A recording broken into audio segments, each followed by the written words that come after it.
네이버보다 재미있는 테이버. 금호 아시아나의 인수에 대해서 국내 항공업계랑 그다음에 현재 그 코로나로 인해서 항공주들이 갭 처맞고 있는데 얘들이 이제 언제 올라갈 것인가, 우리가 언제쯤 주워 담아도 될 것인가를 생각해보는 시간을 가져보도록 하겠습니다. 좋아요, 댓글, 구독 많이 많이 부탁드리도록 하겠습니다. 네 지갑을 내 지갑처럼 네이버보다 테이버, 오늘의 경제 이슈를 출발해보도록 하겠습니다. 아시아나입니다. 우리 형님들 다 아시다시피 어떤 상황이었습니까? 작년에 판매를 한다 그랬고 누가 샀어요? 결국에는 HDC 현대산업개발에서 구입을 한다라는 확정 기사가 났습니다. 그리고는 아시아나를 인수를 한다 그랬는데 인수가 연기된다. 이거 아시아나가 문제가 많다. 이게 4월달부터 냄새가 나기 시작했거든요. 이러면서 원래 우리가 이유는 이거라고 생각을 했지, 코로나 때문일 거라고 생각을 했는데 코로나 때문이 아니고 지금 더 심각한 문제들이 많이 있습니다. 자, 그거에 대해서 알아보는 시간, 그리고 앞으로의 항공업계에 대해서 알아보는 시간을 가져보겠습니다. 지금 우리나라의 항공이 2010년대부터 전 세계가 공통적으로 왕복이 많아졌어. 그러니까 세계 여행이 많아졌어.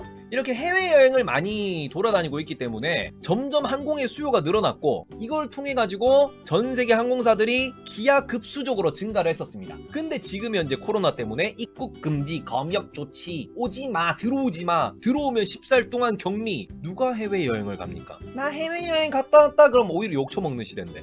규모가 얼마나 증가를 했냐 그러면 세계적 추세로 이렇게 늘어났습니다. 2000년도에 현재 그 6억 7천만 명이 왔다 갔다 하던 게 몇 배? 2배가 뻥튀기가 됐습니다. 그러면 최근 20년 동안 2배나 뻥튀기가 됐는데 이게 어떻게 돼요? 쭉 빠져가지고 20년 전보다도 안 간다는 소리예요. 그냥 20년 전에 지금 6억 7,400만 명이 그 국가 간의 비행기를 탑승을 했었는데 지금 이게 어떻게 된다? 쭉 빠져가지고 7월부터, 그러니까 바로 다음 달에 코로나가 끝나서 비행기가 많이 뜬다라고 하더라도 이게 20년 전 수준이 되는 거고, 9월부터 회복이 된다 그러면 그거의 3분의 2밖에 안 되고, 연말까지 코로나 때문에 전 세계의 국경 통제가 반복된다 그러면 자, 20년 전에 절반도 안 되는 수준으로 줄어들 거다. 이런 예상치가 나왔습니다. 자, 그런데 리먼 사태 때 조금 빠졌다라고 생각을 하는데 이거 얼마 빠졌어요? 5%밖에 안 빠졌어요. 그리고 심지어 2010년대가 되면서 오히려 더 많이 복귀가 됐습니다. 2021년이 돼야 회복이 된다 그러면 파국이다.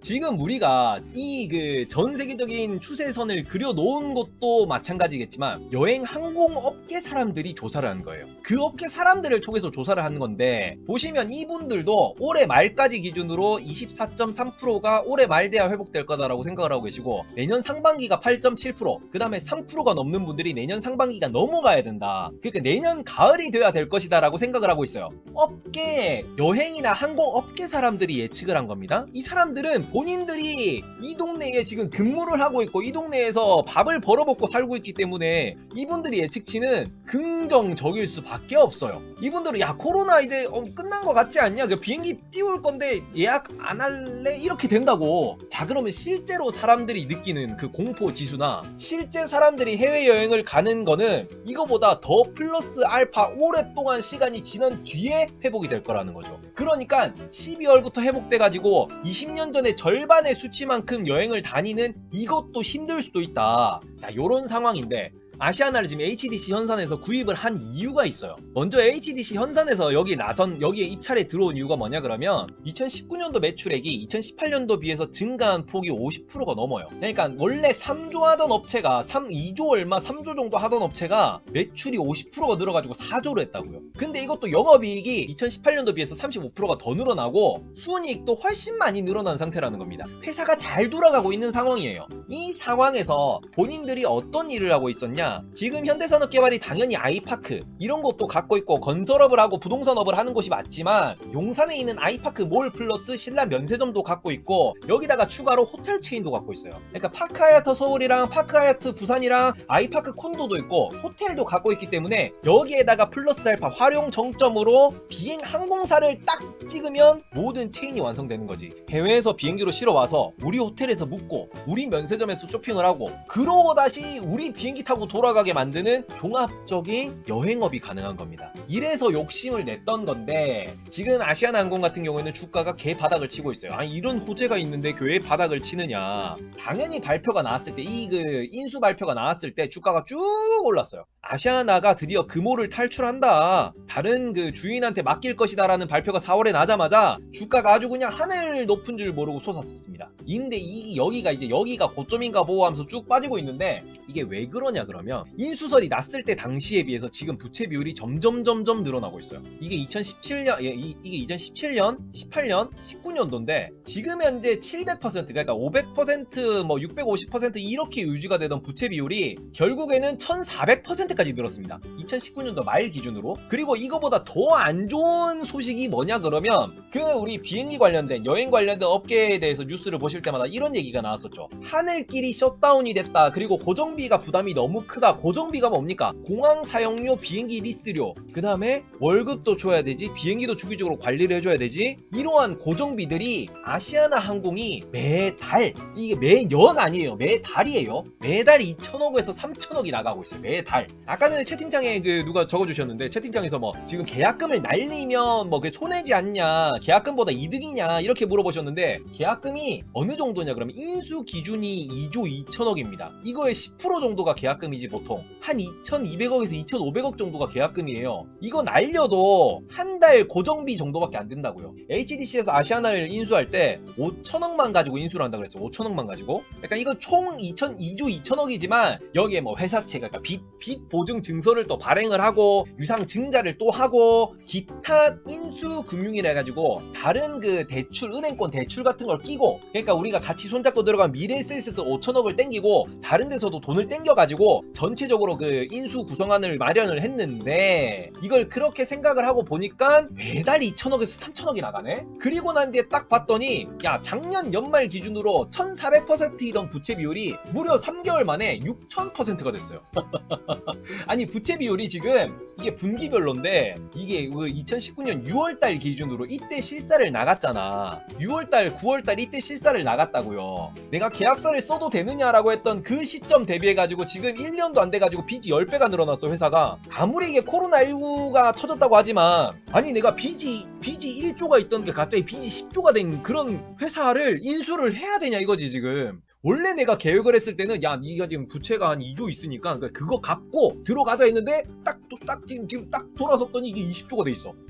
인수를 하는 게 솔직히 말이 안 되거든요, 이게. 문제는 그러면 이런 상황에서 현대산업개발이 대놓고 뉴스 얘기하면 되지. 야, 내가 2,500억을 내긴 했는데 2,500억 포기할게, 아시아나 우리가 인수 안 할게 라고 발표를 하면 되는데 그게 안 돼요 지금 상황상. 이게 왜 안 되냐 그러면 현대산업개발이랑 미래에셋의 이 컨소시엄이 인수를 확정을 지었고, 가장 문제는 주식 매매 계약을 이미 체결을 했어요. 내가 6개월 내에 모든 자금을 마련해서 네가 제시한 조건과 내가 제시한 조건으로 이렇게 계약을 할게 라고 도장을 찍어버린 거야. 그러니까 앞으로 내가 너를 이렇게 인수를 하기 위한 뭐 이렇게 우선 협상 대상자 선정을 하겠다 뭐 이런 절차가 아니고, 선정되자마자 바로 그냥 도장이 찍힌 거야. 이 매매 계약이 끝나면 현대산업개발이 약 한 60% 정도의 지분을 갖게 되고, 미래에셋이 15% 정도의 지분을 갖게 되는 HDC 항공, HDC 아시아나가 되는 거예요. 지금 정리를 해보면 HDC는 늪에 빠진 거야. 매달 2천억씩 나가면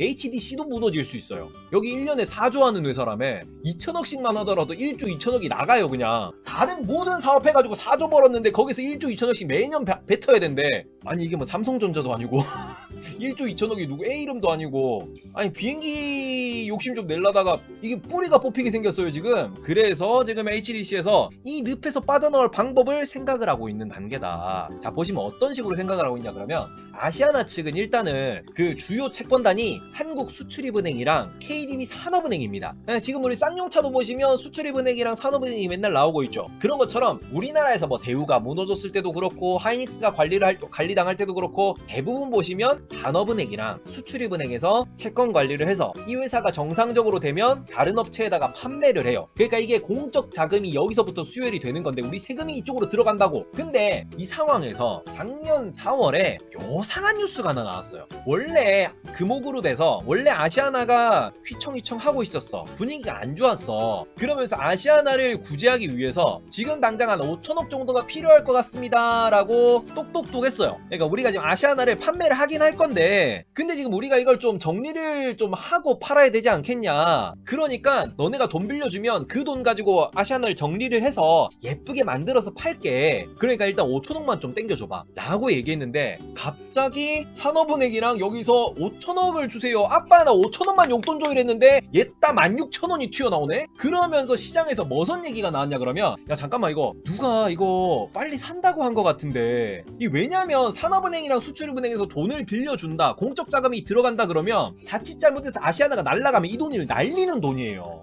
고치려고 수리비를 냈는데 못 고친대. 그리고 이 차를 폐차를 해야 된대. 그런데 수리비는 돌려줘? 안 돌려주거든. 그렇기 때문에 이 소식이 나왔을 때까지만 하더라도 누가 지른다고 했나 보다. 그러니까 지금 이렇게 위험한 기업에 이 많은 돈을 때려 붓는 것 같지 않냐 라고 하면서 까봤더니 뭐 애경도 있었지. 그 당연히 지금 제주항공을 운행하고 있는 애경도 있지만, 갑자기 현대산업개발이 빡 튀어나와가지고 여기가 빡 얘들이 계약을 한다고 된 거야. 그러다 보니까 뭔가 이게 그 딜이 좀 있었겠구나라는 그런 추측들이 많이 있었어요. 그래서 현대산업개발이 정말 초고속으로 계약까지 딱 하고 나니까 이런 사태가 터진 거지. 그러니까 처음에 결정을 내릴 때 비해서 10배의 부채가 증가했습니다. 거기다가 코로나까지 터졌네? 파산을 했으면 파산을 했지 얘들이 잘 갈 수 있을 것 같진 않아. 인수를 하더라도 기업이 잘 돌아갈 것 같지 않아. 그러니까 현대산업개발에서 계속 머리를 쓰고 있는데, 어떤 머리를 쓰고 있냐 그러면 지금 이걸 찾고 있어요. MAC 혹은 뭐 MAE 뭐 이런 식으로 얘기를 하는데, 그냥 한국말로 하면 이거지. 중대한 부정적 변경이라고 하는, 이게 뭔 소린가 하니까, 야 너네가 처음에 계약서 제시했을 때, 우리가 처음에 너네 회사를 봤을 때 상황이 이랬는데, 야 까고 보니까 이게 아니잖아, 이 계약 무효야, 무효. 나는 지금 이 조건으로 내가 너를 살 수가 없겠다. 야 계약을 새로 하든가, 그게 아니면 이 계약 파기야. 야 다시 계약금 돌려내. 네가 잘 보냈으니까 내가 니한테 계약금 준 걸 내가 왜 뺏기냐. 내놔. 이거는 내가 파기한 게 아니고 네가 잘못한 거예요. 이게 지금 아시아나 측에 문제가 있다라고 현대산업개발에서는 그 문제를 찾고자 하고 있는 상황인 겁니다. 요런 식으로 이걸 찾다가 만약에 뭔가 건덕지가 안 찾아지면 그때가 돼서 이렇게 가는 거야. 개판이야. 도저히 못 사겠다. 야 2,500원 가져가. 야, 계약 파기합시다. 이거는 내가 사면 내가 흔들릴 것 같아서 못 살 것 같아요. 우리 사람들도 지켜야지, 내 기업도 지켜야지. 그래서 이 부실한 거를 내가 살 수가 없다. 이런 식으로 개판을 칠 수도 있다라는 겁니다. 그래, 아시아나가 아무런 문제가 없었으면 상관이 없어요. 근데 아시아나가 기억하는 형들도 계실 수 있는데, 라임 사태를 까보다 보니까 아시아나의 자회사였던 에어부산일 거예요. 제가 정확한 지금 그 기업은 기억이 안 나는데, 아시아나의 그 LCC 자회사였던 에어부산에서 라임을 통해 가지고 라임에다가 돈을 빌려주고 돈을 투자를 하고, 거기에서 라임이 다시 에어부산에다가 자금을 투자를 한 거예요. 내가 돈 지원해 줄 테니까 라임 너도 나한테 돈 좀 줘. 돈 돌린 거잖아. 근데 이게 회계적으로는 이게 문제가 생기는 거, 불법이거든 이게. 요런 것도 밝혀졌고요. 거기다가 추가로 뭐가 있냐 그러면, 아시아나의 회계 자체가 원래 부실했다. 산업은행이랑 수출입은행 너네가 얘들한테 1조 6천억이라는 돈을 지원을 할 때 너네가 이 부실을 확인을 안 하고 돈을 지원을 한 거 아니냐. 애초부터 얘들은 잘못된 회계였기 때문에 이거는 우리가 들어가기가 좀 그렇다. 원점에서 다시 확인을 해야겠다라고 주장을 하고 있어요. 이런 거에 대해서 지금 HDC는 본인들이 발을 뺄 수 있는 그러한 장치들을 찾고 있는 중입니다. 현재 아시아나만 이런 상황이냐? 아시아나만 이런 상황이 아니고 제주항공도 이런 상황입니다. 지금 아시아나가 워낙 메이저고 거기를 인수하겠다라는 것도 현대야. 그러다 보니까 사람들이 여기에 그 초점이 많이 맞춰져 있는데, 또 다른 곳으로는 제주항공이 이스타항공을 인수를 한다 그랬습니다. 실제로 그 아시아나항공의 인수 규모는 2조가 넘는다 그랬잖아요. 근데 제주항공이 이스타를 인수하는 규모는 뭐 부채나 이런 거 다 했을 때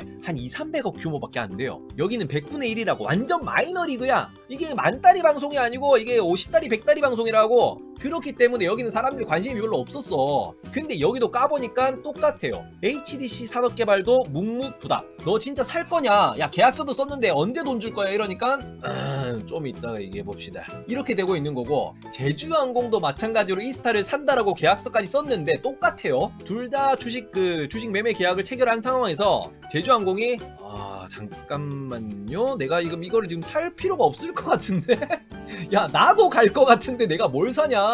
제주항공 같은 경우에는 매출의 대부분이 동남아와 일본 노선에서 나왔어요. 그리고 국내선 노선은 쭉 줄어들고 있는 상황이고, 지금 동남아, 일본, 중국이 모두 다 뭐 됐습니까? 다 막혔거든. 그래요. 우리가 제주항공이기 때문에 야, 인천, 제주, 김포, 제주 왔다 갔다 하는 것만 해도 수요가 좀 있지 않겠냐라고 하는데, 지금 제주항공이 작년도 마이너스였는데 올해는 완전 마이너스일 것이다. 그러니까 지금 이게 거의 뭐 3년 전, 4년 전으로 돌아갈 것 같다라는 얘기가 나오고 있어요. 그리고 지금 LCC가 제주항공만 이러냐 아니면 빅3를 다 봅시다. 진에어 같은 경우에는 매출액 기준으로 이게 지금 얼마냐, 반토막이 날 실정이에요. 그리고 또 다른 빅3 중에 하나인 티웨이 항공도 보시면 여기도 거의 뭐 그나마 제주항공은 그 국내선 중에서도 제주, 김포, 제주, 인천, 제주, 부산이 살아있기 때문에 저 정도로 매출이 어느 정도 나와주는 거지, 이미 제주항공도 골로 가고 있어. 이런 상황이기 때문에 혹시나 잘못해가지고 제주항공이 이 스타를 지금 이걸 그대로 앉는다 그러면 같이 가는 거니까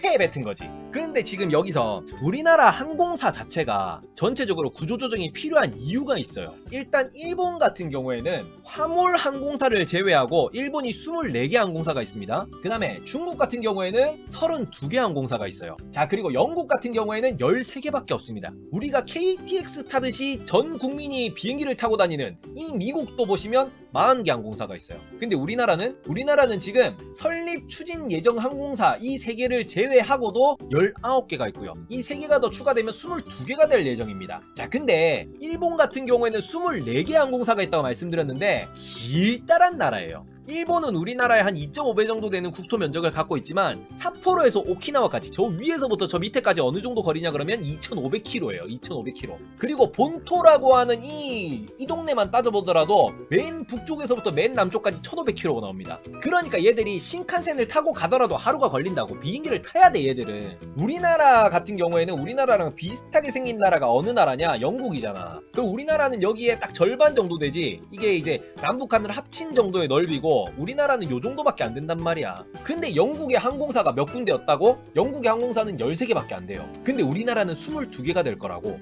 엄청나게 과포화된 시장입니다. 근데 이게 제가 그냥 숫자로만 이렇게 숫자 노름을 하는 게 아니고 실제로 2019년도에 이런 얘기가 나왔어요. 우리나라에 LCC도 너무 많아지고 있고 우리나라의 비행기들이, 항공사들이 점점 많아지면서 LCC당 지금 편당 이용객 숫자가 점점 떨어지고 있는 상태다. 여행객은 늘어나고 있지만 여행사가 너무 많아지고 비행기가 너무 많아지니까 사람들이 비행기에 꽉꽉 안 실리더라. 그러면서 LCC가 점점 영업이익률이 줄어들고 있다 라는 얘기가, 문제가 이미 한번 지적이 됐어요. 그러면서 LCC를 왜 자꾸 만들어주고 있냐 이런 얘기가 나오는 찰나에 코로나가 터지면서 빵빵빵 터져나가고 있는 거고, 아시아나도 마찬가지로, 아시아나 같은 경우는 2009년도에 한번 위기가 왔었죠. 매출 규모 봅시다. 4조였었어요. 근데 10년 뒤에 7조가 됐어요. 매출 좀 늘었네. 근데 보시면 영업이익이 마이너스 2천억 하던 게 겨우 280억 벌어요. 근데 이걸 세금 내고 뭐 내고 다 따지고 나니까 당기순이익은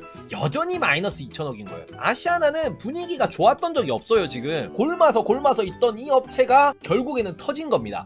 어떻게 보면 HDC 입장에서는 더 이게 좋은 기회일 수도 있어요. 발 뺄 기회잖아. 진짜 인수했다가 돈 다 지급했다가 이런 사태가 터졌다. 아니면 그 돈을 다 지급하고 난 뒤에 얘가 정말 부실한 거를 확인했다 그러면 골로 갈 뻔한 거지. 자, 이런 상황인데, 자, 그렇다면 우리는 어떤 선택을 해야 되느냐? 그래, 항공업계는 니들끼리, 메이저는 메이저끼리, 마이너는 마이너끼리 뭐 쌩을 까든 인수를 하든 말든 그거는 니들 문제고, 자, 그러면 현대산업개발은 그렇게 한다 그랬는데 우리가 그러면 현대산업개발을 투자해야 돼요? 아시아나를 투자해야 돼요? 제주항공을 투자해야 돼요? 아니면 투자를 하면 안 돼요? 라는 결정은 투자를 많이 하는 분의 결정을 따라서 보면 돼요. 자, 누가 있냐? 2020년도 항공주 관련해가지고 엄청난 빅 이슈에 쌓였던 대투자자분이 계시죠. 자, 워렌 버핏 형님이 항공주를 다 손절 때렸어요. 계속 항공주가 바닥을 겼단 말이야. 그러니까 저점에 팔았어.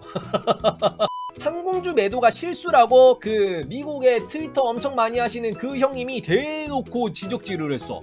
왜냐면 이분도 월스트리트 근처에 좀 오래 있었잖아. 부동산 업을 오래 했으니까. 그러면서 워렌 버핏 형을 대놓고 딱 지적을 했는데 실제로 보니까 주가가 빡 올랐네? 그러니까 워렌 버핏 형님이 이 시점에 팔았다고. 이 시점에 팔면서 주가가 쭉 빠졌단 말이죠. 자, 그런데 이게 보니까 옆으로 기다가 갑자기 툭 튀어 올랐어. 하지만 아직 우리가 코로나 사태가 끝난 게 아닙니다. 그러니까 사람들이 갑자기 와 해서 올렸는데 다시 옆으로 기고 있단 말이에요. 장기적으로 보면 워렌 버핏 형이 맞을 수도 있다라는 겁니다. 저 선생님이 저 스승님 맞을 수도 있다라는 게 왜 그러냐 그러면 제가 아까도 보여드렸다시피 지금 현재 여행 항공업계에 계신 분들이 올해 말까지도 회복이 안 될 것이다 라고 생각하는 사람이 3분의 1이 넘어요. 자, 여기다가 지금 요 문제, 그러니까 고정비가 계속 나가고 있다, 뭐 한 달에 몇 천억씩 나가고 있다라는 게 아시아나만의 문제일까요? 아니면 이스타만의 문제야? 아니에요. 전 세계 모든 항공업계에 다 동일한 문제입니다. 지금 비행기 같은 경우는 예전에는 비행기를 구입을 하고 그 다음에 그거를 이렇게 사용을 했었는데 지금은 대부분의 항공사가 비행기를 리스를 해요. 왜냐면 이게 비행기를 항공기 자체를 확장을 많이 해야 되는 거거든. 내가 규모가 줄어들면 다른 애한테 먹히니까 모든 항공사들이 경쟁적으로 규모를 늘리면서 여행객이 늘어나는 데 맞춰가지고 다 비행기를 리스하는 상태로 그런 재무구조로 바뀌었습니다. 왜냐면 비행기가 안 뜰 줄 몰랐거든. 근데 지금 비행기가 안 뜨잖아. 그러니까 이런 상황이 오다 보니까 지금 워렌 버핏 형은 언제를 생각하고 있냐 그러면 그래 앞으로 10년 뒤, 20년 뒤, 30년 뒤를 볼 수도 있는데 저 형님 지금 90이에요. 90. 10년 뒤면 100살이야. 이 형님이 무슨 10년 뒤를 생각을 하고 지금 투자를 하시겠습니까? 지금 당장을 보시는 거겠지. 지금 은퇴를 한다라는 얘기가 나오는데 자 보시면 2008년도 금융위기 때 이탈리아의 항공사 파산이기, 그 다음에 스칸디나비아 항공사 구조조정, 그 다음에 유럽의 저가항공 스카이 유럽 파산, 아메리칸 에어라인 파산, 프랑스의 국영항공사 파산, JAL 일본에 있는 일본 에어라인도 파산보호 신청, 여기도 일본 정부가 살렸어요. 헝가리 국적항공사 파산, 멕시카나 항공 멕시코예요. 이것도 파산, 그 다음에 스털링 항공도 파산. 그 2008년 리먼 사태 당시에 여기로 빠졌는데 전 세계 항공사의 30% 이상이 파산 보호 신청을 합니다. 지금 우리가 전 세계 1등이라고 부르는 델타 항공도 저 당시에 파산 신청했어요. 그리고 구제금융 받아가지고 정부에서 돈 집어넣어가지고 살려놓아가지고 지금 전 세계 1위 하고 있는 겁니다. 그러니까 저 그림이 앞으로 뻔히 그려지니까 올해 연말 아니면 내년 됐을 때 정부 돈을 지원을 받아서 지금 우리나라도 대한항공, 아시아나항공 정부 돈 지원받고 있잖아요. 정부에서 돈 안 질러줬으면 바로 뉴스 났지. 파산 보호 신청 이러면서. 근데 그 뉴스가 나면 주가가 떨어지고 항공업계 자체가 죽을 것 같으니까 그 얘기가 나오기 전에 돈을 미리 꽂아준 건데 지금 문제는 언제까지 어느 순간까지 돈을 꽂아줄 수 없단 말이에요. 한 달에 1조씩이라며. 우리나라에서 한 달에 1조씩 계속 찍어내가지고 계속 돈을 꽂아줄 순 없잖아. 그러면 이제 당연히 구조조정이 되어야 한다는 겁니다. 이렇기 때문에 현대산업개발이 아시아나를 포기하는 거는 거의 당연한 거야. 이유를 찾고 있는 것도 내가 기업을 경영하는 사람 입장이면 당연히 이렇게 안고 가면 다 꼬꾸라지는 거지. 제주항공이 됐든 현대산업개발이 됐든. 그러니까 인수를 안 한다라는 거는 우리가 그냥 기정사실로 받아들이시면 되는데 지금 머리 싸움하는 거는 여기도 2,500억을 최소한으로 내가 뱉어내고 싶은 그런 마음으로 법을 찾아보고 회계 자료를 찾아보고 있고 그러면서 언론 플레이를 점점점 많이 할 거고 제주에어도 마찬가지일 겁니다. 제주에어 같은 경우에는 이스타항공의 구조조정안을 통보를 했는데 구조조정안을 받아들일 수 없다. 그러면 나는 너네를 인수할 수 없다. 이런 쪽으로 좀 가고 있는 것 같던데 어쨌든가 결론은 뭡니까? 현대산업개발이 됐든 제주에어가 됐든 간에 인수를 안 할 것이다. 그리고 이런 식으로 인수가 발생하지 않으면 언제까지고 정부에서 돈을 지원할 수도 없는 거고 얘네들이 파산할 때는 파산을 하고 합쳐질 때는 합쳐줘야 돼. 2008년도에 미국에서 그런 일이 발생했듯이 우리나라도 너무 지나치게 많은 항공사들이 지금 많이 세워진 거는 틀림이 없다. 그리고 얘네들이 서로 합쳐지고 또 없어질 때는 없어지고 팔릴 땐 팔리고 하면서 결국에는 구조조정이 마무리가 되고 코로나가 끝나고 나면 비행기는 뜰 놈만 뜰 것이다. 그러니까 지금 우리가 여기다 투자하는 거는 이거는 앞이 보이지 않는 곳에 들어가는 거예요. 앞이 보이지 않는 곳에 현명한 투자자가 되기 위해서는 그래 코로나가 끝나고 난 뒤에 뜰 놈만 찾아서 들어가는 게 가장 현명한 것이고 그 다음에 저는 항상 말씀드렸다시피 네 지갑이 내 지갑이고 형 돈이 내 돈이고 누나 돈이 내 돈이라고 생각하고 이렇게 항상 방송을 하고 영상을 만들고 있기 때문에 모든 사람들이 현명한 투자자로 현명한 부자가 되는 그날까지 열심히 영상을 제작하고 열심히 대본을 써가지고 열심히 방송하도록 하겠습니다. 좋아요, 댓글, 구독도 많이 부탁드리도록 하겠습니다. 네이버보다 재미있는 테이버 현대산업개발 아시아나 관련된 얘기는 여기까지입니다. 자, 그러면 안녕! 여러분, 테이버는 유튜버, 네이버보다 재미있는 테이버. 진짜 못하겠어 이거. 자, 테이버는 유튜버, 네이버보다 재미있는 테이버. 네, 태피썰은 계속됩니다. 네, 좋아요와 구독 항상 많이 부탁드리겠습니다. 네, 저는 오늘 준비한 방송은 여기까지입니다. 감사합니다. 시청해주셔서 감사해요.